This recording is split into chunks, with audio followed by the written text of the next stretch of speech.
और भगवान ने उस पर आक्रमण किया। और जब बात आई इन कन्याओं के पिता के दूत के रूप में एक राजा भगवान के यहाँ पहुंचा था। उसने कहा था कि ये हो क्या रहा है, आपने पृथ्वी पर अवतार भी ले लिया लेकिन फिर भी हमारी सुरक्षा नहीं हो रही है, हमारी कन्याओं का हरण करता है भौमासुर और ले जाता है और हम उसका कुछ बिगाड़ नहीं पा रहे हैं। आपके होते हुए प्रभु, भगवान मैंने कल कहा था बेटा बहुओं कि वो बुलावे पर ही जाते हैं। जब राजा का बुलावा पहुंचा कि ऐसा ऐसा है तो भगवान ने वहां आक्रमण किया। उस समय उनके साथ में सत्यभामा जी थीं और जब उन कन्याओं को वहां से छुड़ाने गए, यानी वो जो महल था जिसमें वो कन्याएं थीं, तब उन सब ने एक ही बात कही कि प्रभु हमारा दोष क्या, हम अपने महल में अपने पिता के साथ बड़े सुख से रह रही थी, अब ये दुष्ट हमको ले आया, आपने इसका खात्मा कर दिया, ये बड़ी खुशी की बात है, आप हमें रिहा कर रहे हैं, ये भी बड़ी खुशी की बात है। लेकिन प्रभु संसार का नियम तो यही है, अब क्या हमारे पिता हमारे भाई हमें अपनाएंगे? क्या संसार में हमारे ऊपर उंगली नहीं उठेगी?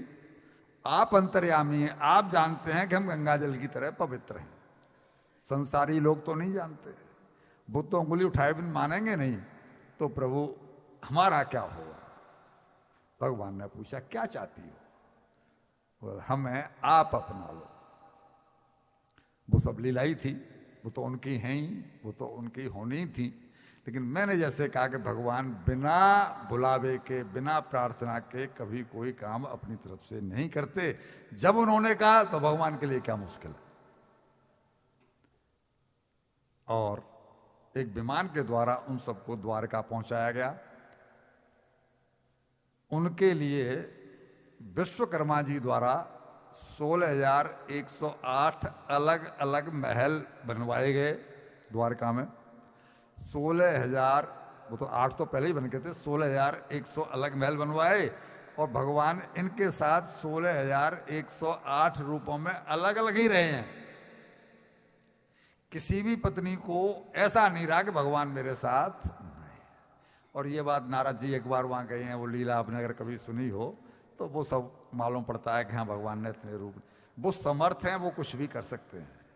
भगवान कर तुम अकर तुम अन्यथा कर तुम सर्व समर्थ हैं, उनके लिए क्या मुश्किल है, बस उनके भक्त को उनकी गरज हो।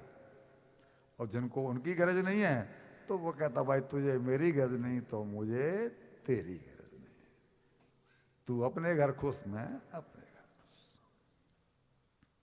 तो वो सब रमा की अंश थी, इसलिए भगवान ने उन सबको एक साथ अपनाया।